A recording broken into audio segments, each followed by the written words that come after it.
వస్తుందని ఏదైతే మాట్లాడాడో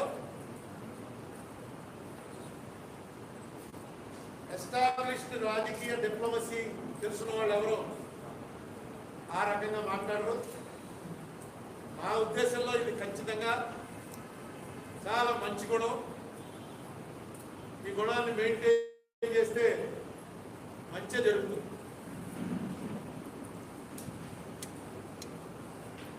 అదే కాకుండా కరప్షన్ ఫ్రీ గవర్నమెంట్ ఇస్తారని ప్రకటించడం, నిన్న ఇండియా టుడేకి ఇచ్చినటువంటి ఇంటర్వ్యూలో మనం ఏదైతే అనేక సంవత్సరాలుగా చెప్తూ వచ్చామో టోటల్ ట్రాన్స్పరెన్సీ తీసుకొస్తాను, ప్రీ క్వాలిఫికేషన్స్ ఇంతకుముందు చెప్పేవాడు కదా, వాడు 6 అడుగులు పడుకుండాలి, వాడి పేరు అప్పారావు ఉండాలి అని, వాళ్ళకి ఎవరికైతే అవన్నీ ఉన్నాయో వాటినే తీసుకొచ్చి వాటికే వర్క్ ఇప్పిస్తారని, అవి మారుస్తారని కూడా చెప్పాడు. వీటన్నిటికీ మించి ఒక జ్యుడిషియల్ బాడీని ఏర్పాటు చేసి ఏ వర్క్ అయినా సరే అవార్డు చేసే ముందు ఆ బాడీ దాన్ని ఓకే చేస్తేనే వర్క్ అలాట్ చేస్తారని ఏదైతే చెప్పాడో అది ఇప్పటి వరకు నేను అనుకోవడం కమ్యూనిస్ట్ గవర్నమెంట్ చేయలేకపోయి ఓన్లీ ఆనెస్టీ మీద అధికారంలోకి వచ్చినటువంటి ఆప్ గవర్నమెంట్ కూడా చేసినట్టు నేను చూడలేదు. చేస్తుంటే సబ్జెక్టు కరెక్షన్. ఇది ఒక విప్లవాత్మకమైనటువంటి మార్పుకి నాంది. అంటే ఎంతవరకు సక్సెస్ అవుతాడన్నది చాలా కేర్ఫుల్గా వెళ్ళాలి. నేను ఈ మధ్యనే రిజల్ట్ రాకముందు ఒక ఫ్రెండ్ని కలిసాను, ఆయన పోటీ చేశాడు. ఇంకా రిజల్ట్ రాలేదు. ఆయన అడిగారు, ఏమంటే చాలా పెద్ద మెజార్టీతో గెలుస్తున్నట్టు కదా అని. అంటే ఆయన అన్నాడు, ఏం చేస్తామంటే ఓటుకి ఎంత అని చెప్పి ప్రతి ఒక్కడికి ఇచ్చేవలసి వచ్చింది. ఎంత దారుణం అంటే పలానా ఊర్లో మా దగ్గర బంధువులు వాళ్ళ ఇంట్లోనే పెట్టి ఊరంతా డబ్బు వచ్చాం, ఆఖరణ వచ్చేస్తుంటే మా ఇంట్లో ఎంత సంగతి ఏంటని పెద్ద రైతు 25 ఎకరాల పొలం ఉన్నటువంటి మనిషి మరి మా సంగతి ఏంటని అడిగించి వాళ్ళు కూడా డబ్బులు తీసుకునే పరిస్థితి వచ్చింది. ఎందుకంటే ఎమ్మెల్యే అవ్వాలంటే ఇది ఒక క్యాపిటల్ ఇన్వెస్ట్మెంట్. మీరు ఇన్వెస్ట్ చేసుకోండి, మీరు ఎమ్మెల్యే అవ్వండి, మీరు సంపాదించుకోండి అనేటువంటి పద్ధతిలో పబ్లిక్కే వచ్చేసాక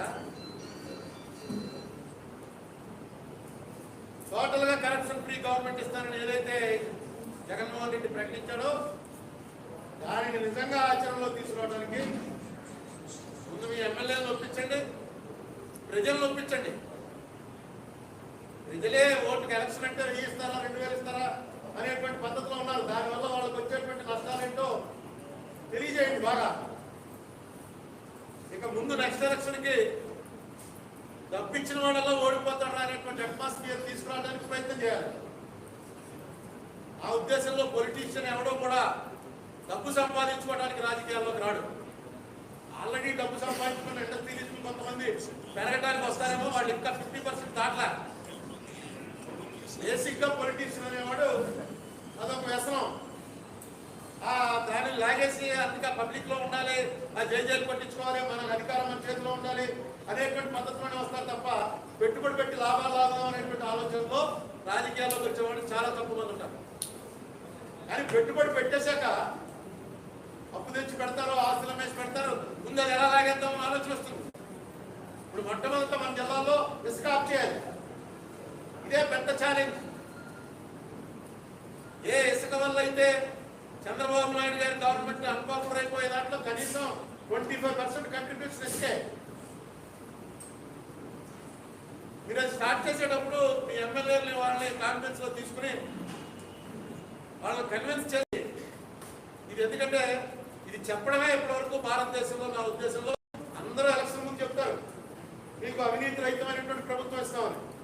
ప్రభుత్వంలోకి వచ్చి కూర్చుని సీఎం రేపు వెళ్ళబోతూ ఈవేళ నేను కరప్షన్ ఫ్రీ గవర్నమెంట్ ఇస్తానని ప్రకటించుకోవడం అవ్వలేడు. సో డెఫినెట్ గా ఇది ఆహ్వానించదగ్గ పరిణామమైన దీని ఇంప్లిమెంటేషన్ లో మాత్రం ఏం చేయాలి అన్నది చాలా సర్కిల్స్ తోటి డిస్కస్ చేసి చేయవలసినటువంటి కార్యక్రమం ఇది. ఆ దిశలో వెళ్తోంది అనేటువంటి ఒక నమ్మకం కలిగించడానికి ఒక మొత్తం కెరీర్ అంతా కూడా ఆనెస్ట్ ఆఫీసర్గా పేరు తెచ్చుకున్న అజయ్ కలాం ఆయన తీసుకొచ్చి అడ్వైజర్గా నియమిస్తున్నట్టుగా పత్రికల్లో వార్తలు వచ్చాయి. సో డెఫినెట్గా అజయ్ కలాం కరప్ట్ దాంట్లో మార్కెట్ చేయడానికి రిటైర్ అయిపోయిన తర్వాత, ఆయన రిటైర్ అయిపోయినాడు, కరప్షన్ జరుగుతుందని అనుకుంటే ఆయన పార్టేక్ చేయడానికి ఇష్టపడటం అని నేను అనుకుంటున్నాను. సో డెఫినెట్గా జగన్మోహన్ రెడ్డి ఆనెస్ట్గా వెళ్తాడని ఆయనకు చెప్పాడో లేకపోతే ఆయన నమ్మాడో, ఆయన స్పెషల్ అడ్వైజర్గా రాబోతున్నాడు అనేది కరెక్ట్ అయితే మాత్రం చాలా మంచి పరిణామం. అలాగే పోలవరం గురించి కూడా వెంటనే అది స్పీడప్ చేస్తామని చెప్పడం, దానికి ఉన్నటువంటి ఏమేమి లొసుగులు ఉన్నాయో, నేను పోలవరం విషయంలో ముఖ్యమంత్రి గారిని ప్రత్యేకంగా కోరేది ఏంటంటే, రేపు జూలైలో నీళ్లు వచ్చేస్తాయి, అక్కడ ఉన్న పరిస్థితి అంత బాగోలేదని చెప్తున్నారు ఇంజనీర్లు. ఆ రోజున రాజశేఖర రెడ్డి గారు ఏ ఎక్స్పర్ట్ ఇంజనీర్స్ తోటి సలహా సంప్రదింపులు చేసేవాడో వాళ్ళలో ఇంకా కొంతమంది బతికే ఉన్నారు, బాగా ముసలాడు అయిపోయారు. కానీ వాళ్ళతోటి మళ్ళీ సలహా సంప్రదింపులు చేయండి, ఎందుకంటే వాళ్ళకి గ్రౌండ్ రియాలిటీస్ తెలుసు. గోదావరి ఫ్లడ్ ఎలా ఉంటుంది, ఏ ఏ సమయంలో వస్తుంది, ఎంత స్పీడ్తో వస్తుంది, అన్ని ఫింగర్ టిప్స్ మీద చెప్పగలిగిన వాళ్ళు ఆ రోజున పోలవరం మొదలెట్టినప్పుడు రాజశేఖర రెడ్డి గారికి సలహాలు ఇస్తుండేవారు. వాళ్ళ సలహాలు కూడా తీసుకోండి, తీసుకుని రేపు జూలైలో ఏ ఉపద్రవం రాకుండా, పెద్ద ఫ్లడ్ వచ్చినట్టయితే ఉపద్రవం రాకుండా ఉండేలాగా ఏం చర్యలు తీసుకోవాలి అన్న దాని మీద కూడా ఆలోచన చేయండి. చంద్రబాబు నాయుడు గారు చెప్పినట్టుగా